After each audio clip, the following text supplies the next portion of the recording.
Welcome to Waredot Support.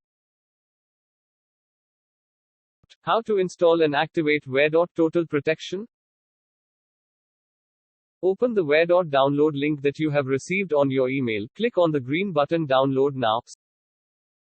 Software is getting downloaded.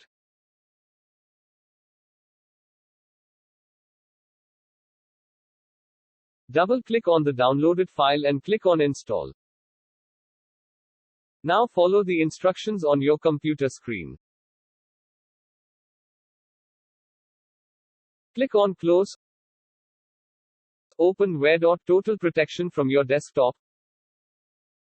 Click on System is protected and then click on License on the left menu.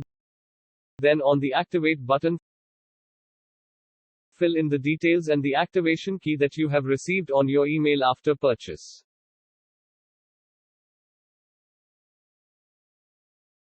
Activation is done successfully.